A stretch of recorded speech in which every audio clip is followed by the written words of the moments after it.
Salam hebat Bapak Ibu Guru calon guru penggerak. Perkenalkan, nama saya Lila Mutia, calon guru penggerak angkatan 9. Pada saat ini saya akan melaksanakan tugas demonstrasi kontekstual modul 3.1, pengambilan keputusan berbasis nilai-nilai kebajikan sebagai pemimpin. Di mana pada hari ini saya akan mewawancarai 2-3 pimpinan, salah satunya yaitu kepala sekolah saya sendiri, kepala sekolah SD Muhammadiyah 2 Garut Kota. Selamat menyaksikan. Assalamualaikum warahmatullahi wabarakatuh. Waalaikumsalam warahmatullahi wabarakatuh. Selamat pagi Bu. Pagi. Bagaimana kabar Ibu hari ini? Alhamdulillah sehat. Alhamdulillah, mudah-mudahan Ibu senantiasa dalam keadaan sehat ya Bu ya. Amin. Mohon maaf ya Bu sudah mengganggu waktu Ibu sekarang. Sebagaimana yang Ibu ketahui, saat ini saya sedang menempuh proses pendidikan guru penggerak angkatan 9 ya Bu ya. Dan saat ini saya alhamdulillah sudah mencapai modul 3.1. Dan di alur mereka saat ini ada tugas yang harus saya tunaikan, yaitu di demonstrasi kontekstual. Yang mana di tugas ini saya harus mewawancarai 2-3 pimpinan, yang mana diantaranya itu adalah kepala sekolah saya sendiri di SD Muhammadiyah 2 Garut Kota, yaitu Ibu W.N. Sumarni SPD. Dan juga nanti saya akan melakukan wawancara dengan kepala sekolah di lingkungan terdekat sekolah ya Bu. Untuk itu izinkan saat ini saya melakukan serangkaian wawancara kepada Ibu, khususnya di dalam proses pengambilan keputusan selama ini yang dijalankan oleh Ibu, terutama untuk kasus-kasus yang dimana nilai-nilai kebijakan saling bersinggungan, atau kasus-kasus dilema etika yang sama-sama benar. Apa yang selama ini dilakukan oleh Ibu dan praktek apa yang dijalankan selama ini oleh Ibu. Namun terlebih dahulu saya persilakan Ibu untuk memperkenalkan diri. Bismillahirrahmanirrahim. Assalamualaikum warahmatullahi wabarakatuh. Nama Ibu E.N. Sumarni SPD di SD Muhammadiyah, yang menempuh di SD Muhammadiyah 2 Garut Kota. Ini anak saya yang bernama Lila Mutia sedang melaksanakan CGP ya angkatan 9. Semoga dia melaksanakan dengan aman, tertib dan lancar. Amin, amin. Terima kasih Ibu atas dukungannya kepada saya. Baik, untuk selanjutnya langsung saja ke proses wawancara ya Bu. Di sini ada kurang lebih 8 pertanyaan yang akan saya ajukan kepada Ibu berkaitan dengan pengambilan keputusan berbasis nilai-nilai kebijakan sebagai pimpinan. Pertanyaan yang pertama ya Bu, selama ini bagaimana Ibu dapat mengidentifikasi kasus-kasus yang merupakan dilema etika atau bujukan moral? Iya, dalam mengidentifikasikan kasus yang di sekolah, Ibu sebagai kepala sekolah melihat dari berbagai sisi nilai apa yang bertentangan terdapat dalam kasus tersebut. Jika terdapat 2 nilai kebajikan yang bertentangan, maka kasus tersebut termasuk ke dilema etika. Sedangkan apabila dalam kasus tersebut terdapat nilai besar dan salah satunya kasus tersebut digolongkan kebujukan moral. Untuk bujukan moral kita dapat melihat dari segi hukum, apakah kasus tersebut ada bertentangan dengan hukum atau peraturan perundungan undangan yang berlaku. Selanjutnya dengan cara mengamati dulu suatu permasalahan yang terjadi, mengumpulkan informasi yang faktual dan menentukan suatu keputusan mengacu berdasarkan peraturan. Jadi seperti itu Bu ya di dalam mengidentifikasi kasus-kasus yang merupakan dilema etika ataupun bujukan moral ya Bu ya. Baik, pertanyaan yang kedua ya Bu, selama ini bagaimana Ibu menjalankan pengambilan keputusan di sekolah, terutama untuk kasus-kasus di mana ada 2 kepentingan yang sama-sama benar atau sama-sama mengandung nilai kebajikan? Iya, begini Neng, dalam pengambilan keputusan harus selalu dikembalikan semuanya pada aturan. Setiap pengambilan keputusan, Ibu selalu menjalani hubungan dan memastikan bahwa keputusan tersebut benar-benar dipahami, benar-benar dipahami karena selalu ada alasan dibalik suatu kejadian. Jika terdapat dua kepentingan yang sama benar-benar, ibu akan mempertimbangkan hal-hal dalam kasus tersebut. Ibu akan meninjau dari peraturan yang ada serta nilai-nilai kebiasaan yang diyakini oleh sekolah. Selain itu, pengambilan keputusan harus difokuskan pada kepentingan siswa sesuai dengan nilai-nilai kebajikan serta dalam pertanggungjawaban. Jadi kembali lagi ya Bu ya kepada kepentingan siswa, kemudian sesuai dengan nilai-nilai kebajikan ya, dan juga keputusan-keputusan itu harus bisa dipertanggungjawabkan. Baik Bu, untuk pertanyaan selanjutnya, langkah-langkah atau prosedur seperti apa yang biasa Ibu lakukan selama ini? Ya, langkah-langkah yang harus Ibu, yang pertama adalah Ibu akan mencari informasi terlebih dahulu dan penyebab dari permasalahan atau kasus tersebut.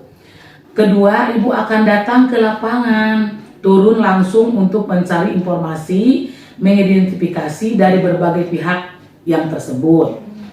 Ketiga, melihat kepentingan-kepentingan yang ada dalam kasus tersebut. Lalu setelah itu Ibu menganalisis untuk mengambil keputusan yang terbaik.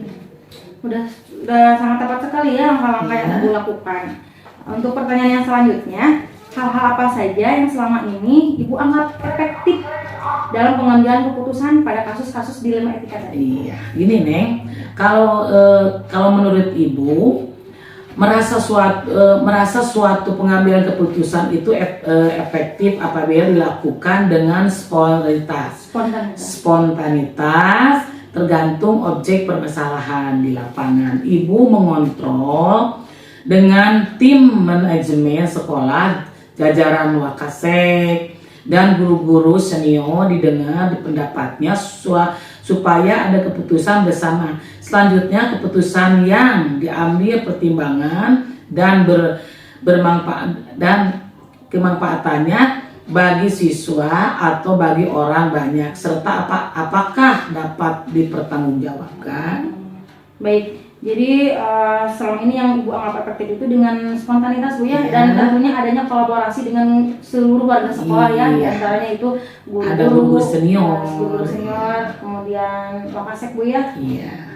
Pertanyaan yang selanjutnya, hal-hal apa saja yang selama ini merupakan tantangan di dalam pengambilan keputusan pada kasus-kasus dilema etika? Iya, begini Neng, tantangan yang dihadapi dalam pengambilan keputusan kasus dilema etika adalah mencari solusi terbaik, karena di sini terdapat dua kebenaran, tapi manakah yang terbaik serta keputusan yang diambil ini hendaknya dapat menguntungkan kedua belah pihak. Jadi diambil yang paling banyak kebermanfaatannya mungkin gitu ya Bu ya. Iya nih.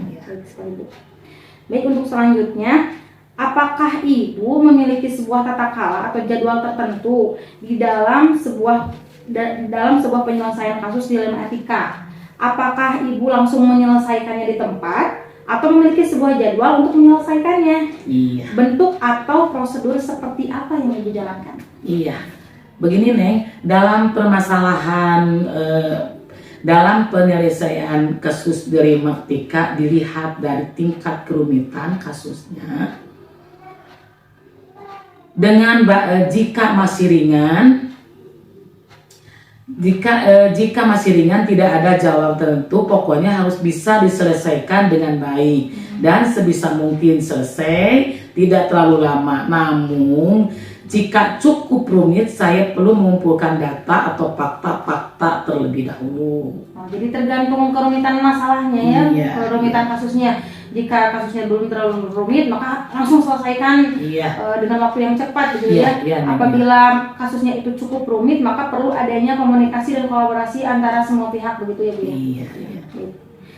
Pertanyaan selanjutnya, adakah seseorang atau faktor-faktor apa yang selama ini mempermudah atau membantu Ibu dalam pengambilan keputusan dalam kasus-kasus dilema etika? Iya, ini Neng, faktor-faktor yang memudahkan adalah adanya kolaborasi dengan berbagai pihak dan adanya dukungan jajaran wakil kepala sekolah, warga sekolah, dan guru-guru semuanya. Jadi kembali lagi ya Bu ya kepada kerjasama seluruh warga sekolah. Ya, betul. Faktor yang mempengaruhi dan faktor yang mempermudah atau membantu Ibu di dalam mengambil keputusan itu adalah adanya kolaborasi antara semua. Iya. Ya. Untuk selanjutnya, dari semua hal yang telah disampaikan, pembelajaran apa yang dapat Ibu petik dari pengalaman Ibu mengambil keputusan di ilmu etika? Begini, pengalaman adalah guru terbaik. Ya, betul. Kita belajar dari berbagai kejadian untuk setiap kasus. Permasalahan yang terjadi di lapangan, tentunya segala keputusan itu tidak diambil secara sepihak, melainkan melalui musyawarah, mufakat, dan untuk kebaikan bersama. Nah, seperti itu Bu Ibu ya. Ya. Jadi dikembalikan lagi ke musyawarah dan nantinya disepakati bersama gitu. Ya. Baik Ibu, terima kasih atas waktunya. Mohon maaf sudah mengganggu waktu luangnya saat ini. Dan memang betul ya Bu, jadi seorang pemimpin itu kita tidak ada yang sempurna. Pasti ada kekurangan maupun kelebihannya. Namun kita bisa melakukan semuanya dengan baik apabila terjalinnya suatu komunikasi dan kolaborasi antara semua pihak ya Bu ya. Iya. Oke, sangat menginspirasi sekali apa yang sudah Ibu jawab, semua pertanyaan-pertanyaan yang sudah saya sampaikan kepada Ibu. Mudah-mudahan wawancara kita hari ini mengandung nilai-nilai kebaikan, kemudian kebermanfaatan bagi saya khususnya bagi Ibu dan bagi semua seluruh warga sekolah yang ada di sini. Mudah-mudahan Ibu dalam keadaan sehat selalu ya Bu di dalam memimpin sekolah SD Muhammadiyah 2 Garut Kota ini. Terima kasih atas waktunya. Wassalamualaikum warahmatullahi wabarakatuh. Waalaikumsalam warahmatullahi wabarakatuh.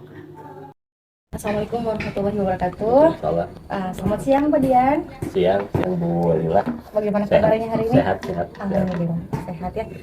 Mohon maaf ya Pak, sebelumnya sudah mengganggu waktu Bapak, dan terima kasih sebelumnya saya sudah diberikan kesempatan untuk bisa mewawancarai Bapak di dalam memenuhi tugas saya sebagai guru penggerak Angkatan 9. Yang mana saat ini saya sedang melaksanakan program pendidikan guru penggerak Angkatan 9. Dan di alur saat ini saya sudah menginjak kepada alur demonstrasi kontekstual modul 3.1, yaitu yang berkaitan dengan pengambilan keputusan berbasis nilai-nilai kebijakan sebagai pemimpin.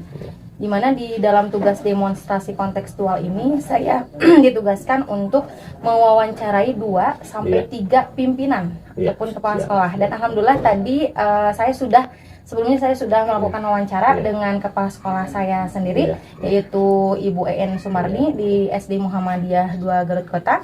Dan saat ini izinkan saya untuk melakukan serangkaian wawancara kepada Bapak mengenai pengambilan keputusan berdasarkan nilai-nilai kebajikan sebagai seorang pemimpin, khususnya di dalam proses pengambilan keputusan selama ini yang dijalankan oleh Bapak di sekolah Bapak. Kemudian terutama untuk kasus-kasus yang dimana nilai-nilai kebajikan saling bersinggungan atau kasus-kasus dilema etika yang sama-sama benar. Apa yang selama ini dilakukan oleh Bapak dan bagaimana praktik yang dijalankan oleh Bapak. Namun sebelum kita menginjak kepada proses wawancara, di sini saya persilahkan Bapak terlebih dahulu untuk memperkenalkan diri. Silakan ya Pak.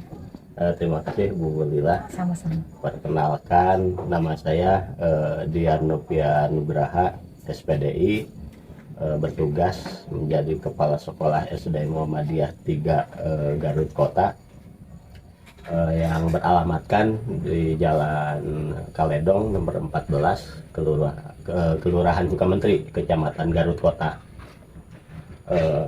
Dalam hal ini saya mensupport sekali kepada para guru penggerak yang mudah-mudahan ini bisa merubah kualitas pendidikan di Indonesia secara universal, secara menyeluruh, secara komprehensif, secara mendalam sampai ke pelosok-pelosok desa se-Indonesia seperti itu.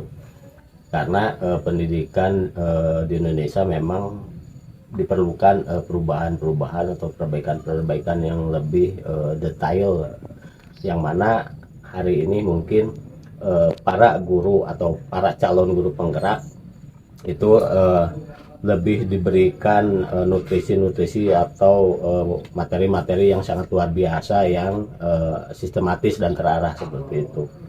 Mungkin saya ucapkan selamat Bu Lila, semoga sampai akhirnya selama proses menjadi calon guru penggerak ini mendapatkan kemudahan, kelancaran dan kesuksesan serta lulus lah yang diharapkan gitu. Dengan mendapatkan sertifikatnya ini sangat mahal sekali nanti di masa depan. Begitu Pak Menteri.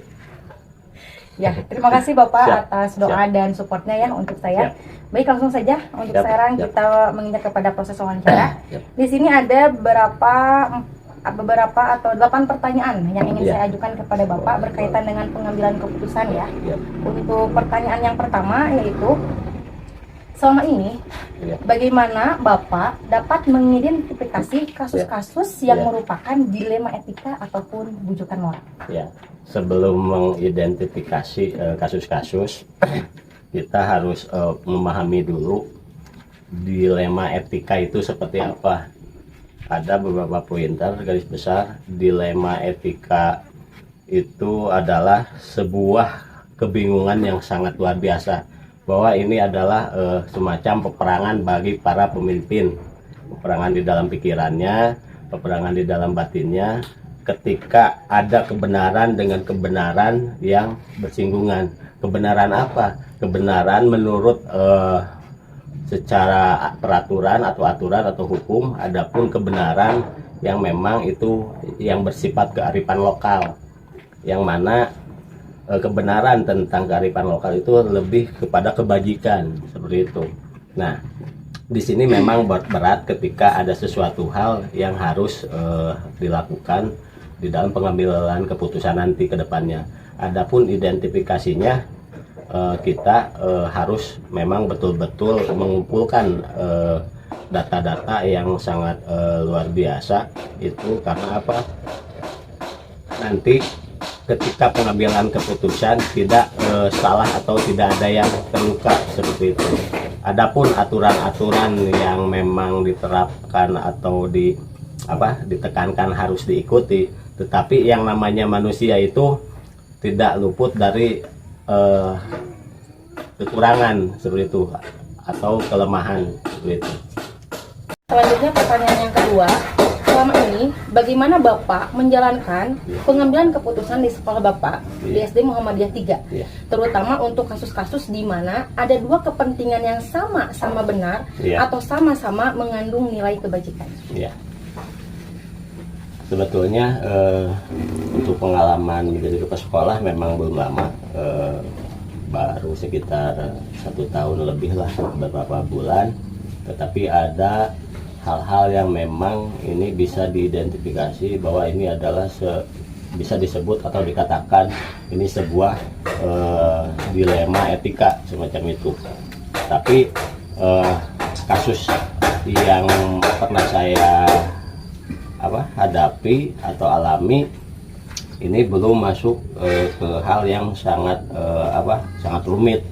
Jadi sehari 2 hari setelah mengumpulkan informasi dan lain sebagainya, melakukan langkah-langkah strategis dan lain sebagainya, itu bisa diputuskan ya secara kearifan lokal juga, itu pasti ada unsur itu seperti itu.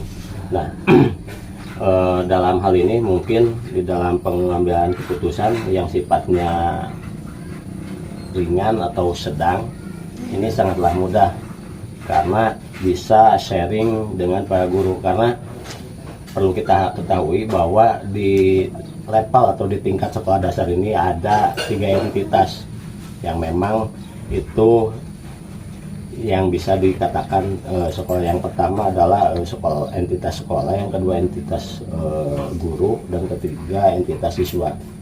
Nah, ini memang harus betul-betul balance.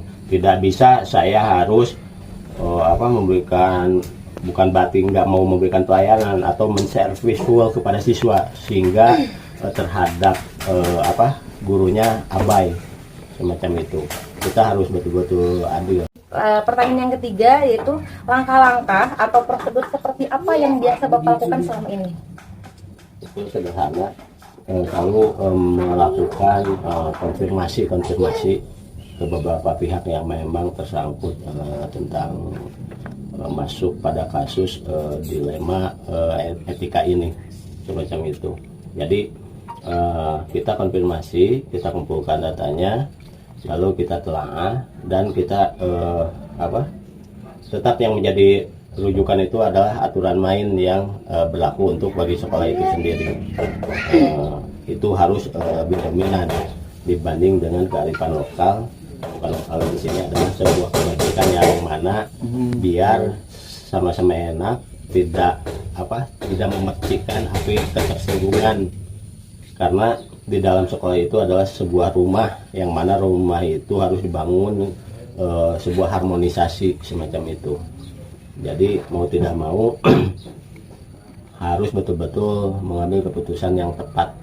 Pertanyaan yang keempat, hal-hal apa saja yang selama ini Bapak anggap efektif dalam pengambilan keputusan pada kasus-kasus dilema etika? Ya. Bagaimana membumikan regulasi-regulasi yang harus dipahami oleh semua pihak, terutama bagi guru kalau berkenaan dengan guru. Membumikan peraturan itu yaitu memahamkan, memberikan pemahaman kepada guru-guru aturannya yang jelas seperti ini realnya. Misal A, ini harus betul-betul dipahamkan semacam itu.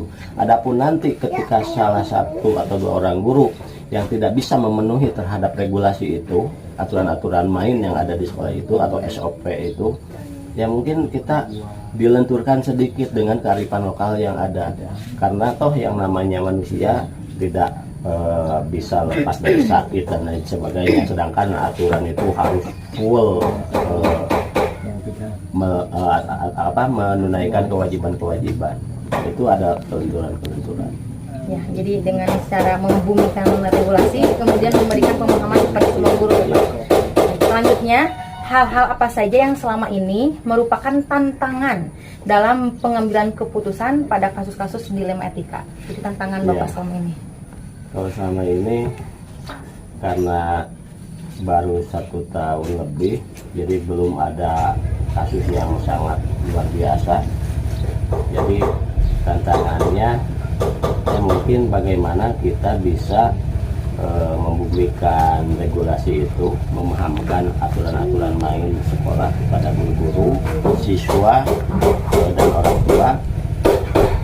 Mungkin kemajemukan guru, kemajemukan siswa yang sangat berbeda-beda, sehingga dalam menerapkan atau memahamkan peraturan-peraturan yang ada itu ya mungkin ada sedikit intensitasnya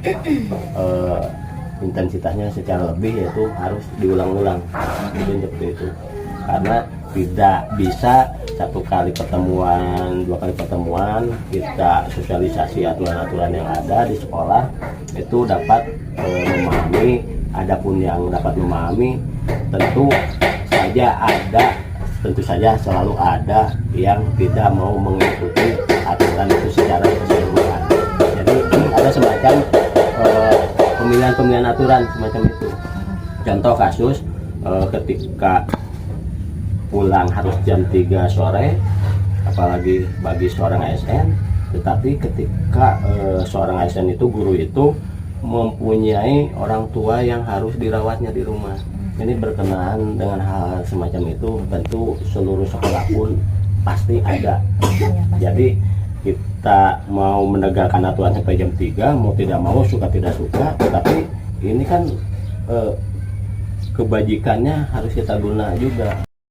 Baik Bapak, untuk pertanyaan ke-6, apakah Bapak memiliki sebuah tata kala atau jadwal tertentu di dalam sebuah penyelesaian kasus dilema etika? Apakah Bapak langsung menyelesaikannya di tempat atau memiliki sebuah jadwal untuk menyelesaikannya? Bentuk atau prosedur seperti apa yang Bapak jalankan? Tata kala atau tata waktu, kala itu waktu, tentunya itu harus dimainkan, harus diatur ritmenya tergantung kasus dilema etikanya seperti apa. Kalau tingkat kerumitannya seperti tadi cukup rumit, ini perlu waktu yang panjang. Perlu kita harus observasi, survei, konfirmasi, komunikasi, sharing, sehingga data bahan-bahan komplit seperti itu. regulasinya seperti apa kita siapkan, kita soundingkan hal-hal yang seperti itu. Ini tentunya perlu waktu.